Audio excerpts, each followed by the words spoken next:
Awakening. The anomaly was first detected 3 miles beneath the Mariana Trench. Dr. Ilara Chen stared at the readings on her monitor, exhaustion forgotten as adrenaline surged through her veins. For 6 months, her team had been investigating unusual energy patterns emanating from the deepest point on Earth. What they found defied all scientific explanation. "Run the scan again," she ordered, pushing a strand of black hair from her face. Her assistant, Dr. Marcus Way, nodded and initiated the sequence. Same results. Ilara, the energy signature is growing stronger.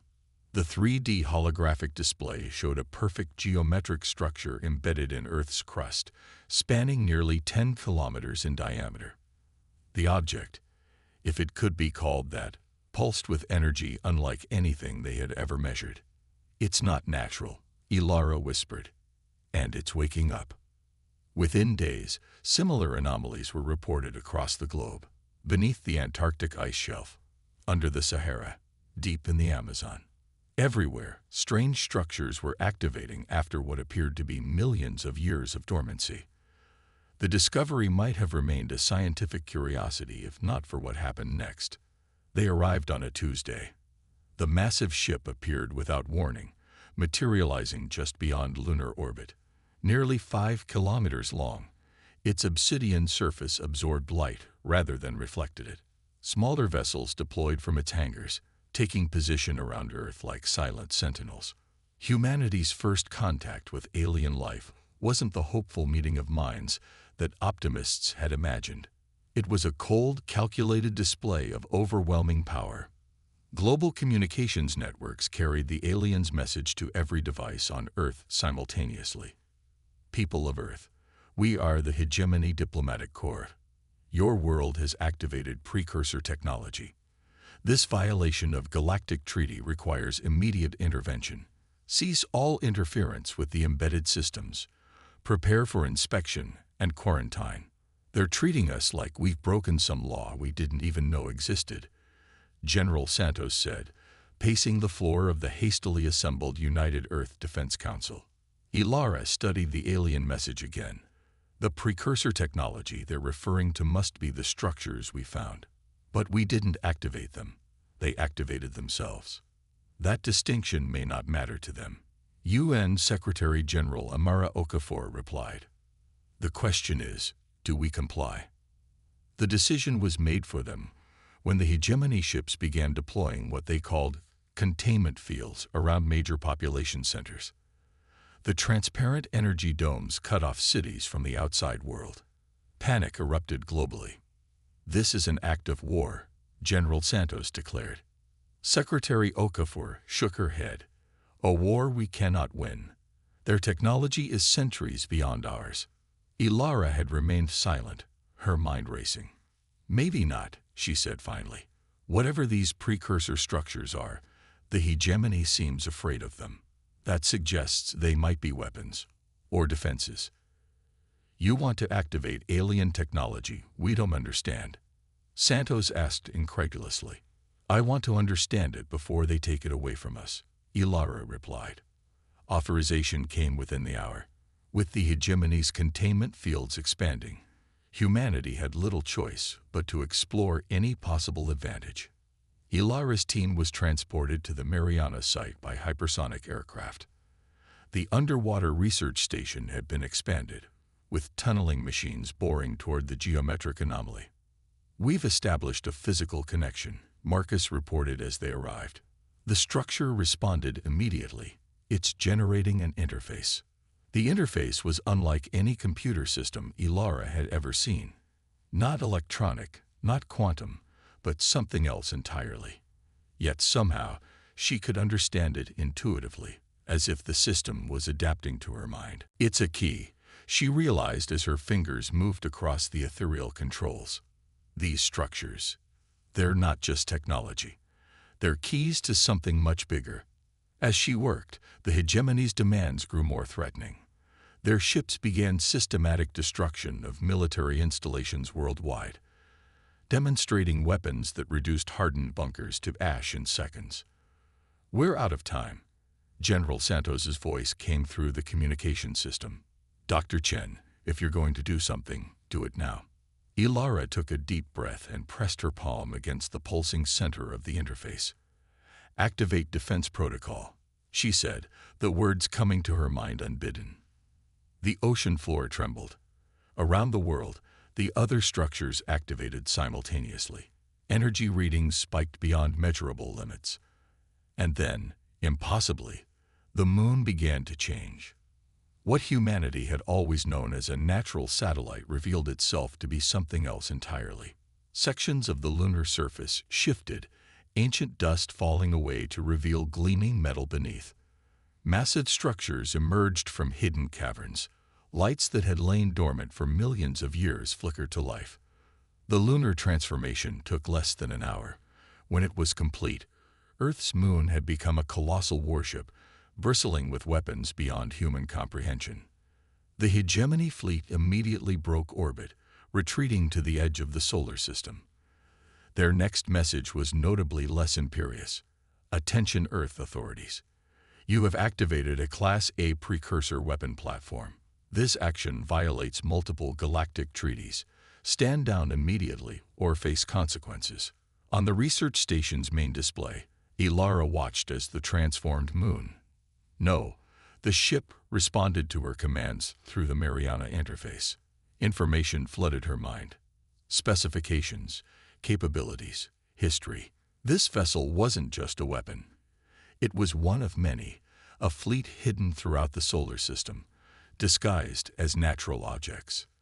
The precursors, she whispered. They weren't aliens. They were us. Or rather, we're them. The interface revealed the truth.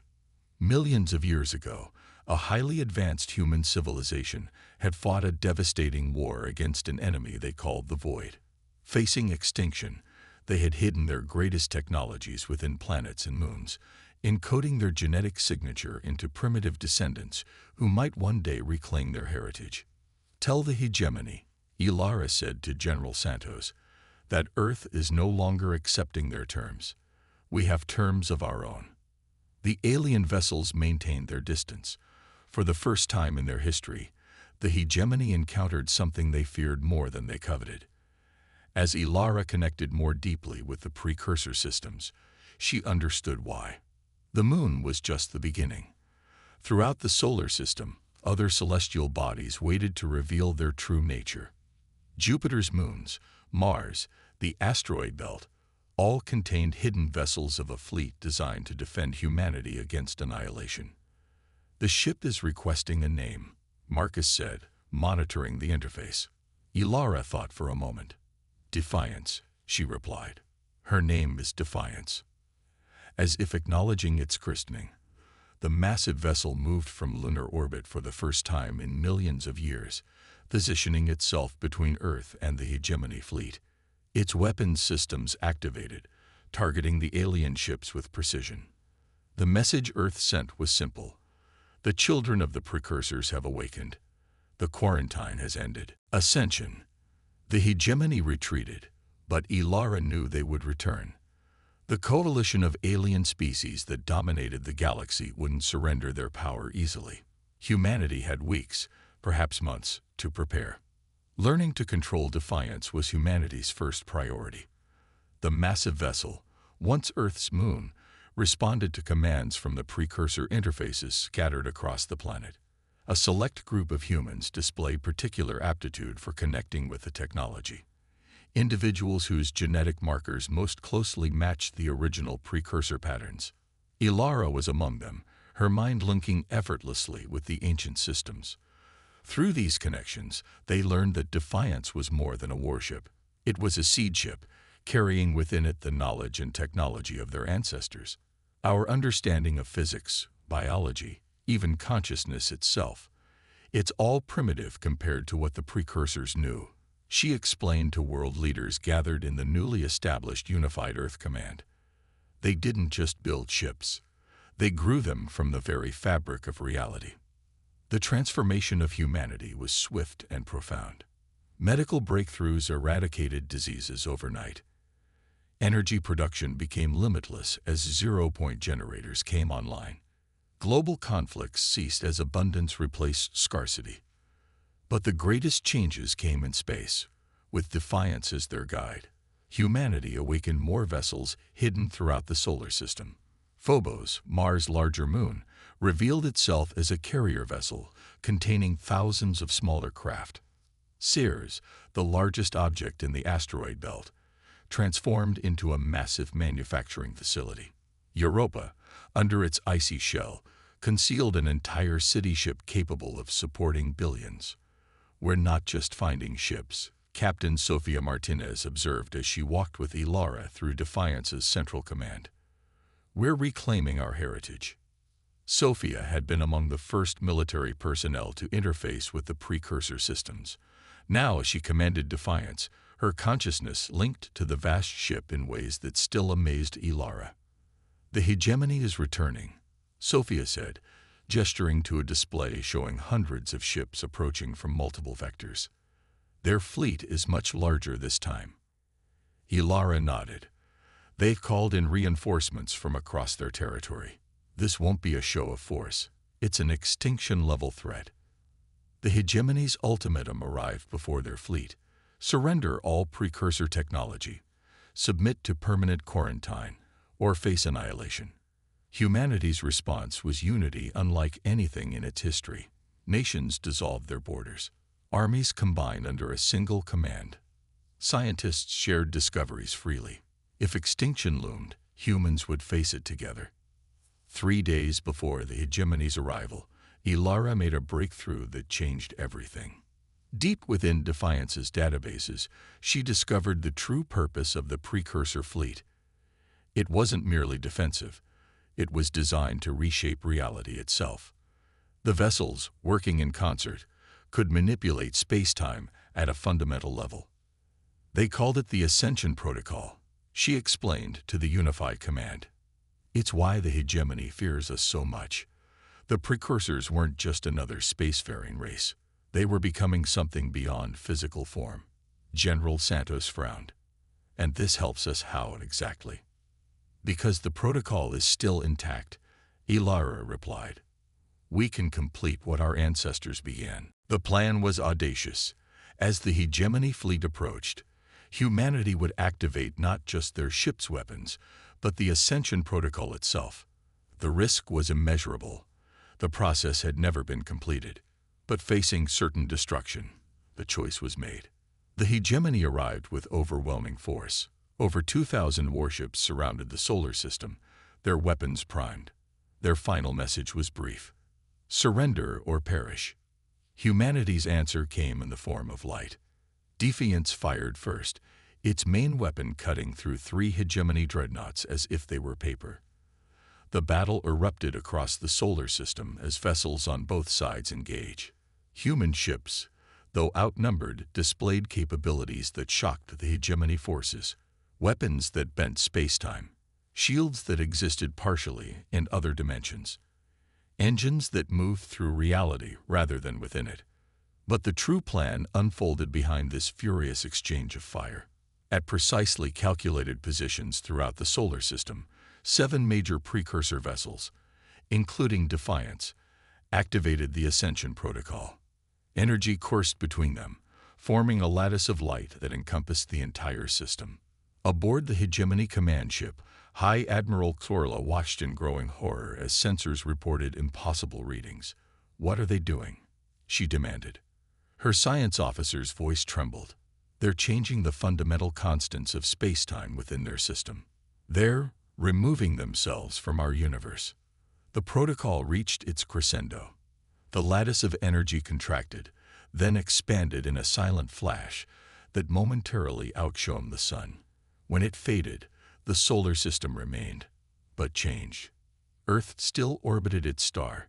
Defiance still protected its homeworld, but the entire system now existed in a bubble of altered reality, a pocket universe connected to the greater galaxy through controlled apertures that humanity alone could open or close. The hegemony fleet found itself unable to approach. Their weapons dissipated harmlessly against the boundary of humanity's new domain. Physical laws themselves rejected their presence. Ilara stood on Defiance's observation deck, watching the frustrated alien vessels as they probed the barrier. Beside her, Sophia's expression was one of wonder. "We've become the precursors now, haven't we?" Sophia asked. Ilara nodded. "Not just their descendants, their continuation. They couldn't complete the ascension because of the war with the Void. We finished what they started." The new human civilization expanded rapidly within their protected realm. Freed from external threats and armed with precursor knowledge, they solved the challenges that had limited them for millennia. Physical form became optional as consciousness could be transferred between biological bodies, synthetic constructs, or the ships themselves. 3 years after the ascension, humanity decided it was time to reconnect with the galaxy, on their terms. A delegation led by Ilara and Sophia crossed the boundary in a small vessel derived from precursor designs. They arrived at the hegemony capital world, appearing without warning in orbit above the sprawling governmental complex. Their message was broadcast to all receiving systems. "The quarantine has ended. The children of the precursors have returned to the stars. We come not to conquer, but to reclaim our place in the cosmic community. The galaxy will no longer tremble at our presence, unless you give us reason to remind you why your ancestors feared us." The Hegemony Council received them with a mixture of fear and awe. What had once been a primitive species confined to a single world now stood before them as inheritors of the most advanced civilization the galaxy had ever known. As negotiations began, Ilara reflected on humanity's journey. From cave-dwelling primates to masters of reality in a cosmic blink. The transformation wasn't just technological, it was the fulfillment of potential that had always existed within the human spirit. The galaxy would never be the same, neither would humanity. But together, perhaps they could build something greater than either had imagined possible. In the observation lounge of the diplomatic vessel, Ilara watched the stars, not with her physical eyes, but through her connection to the ship's sensors. Each point of light represented possibilities, worlds to explore, civilizations to meet.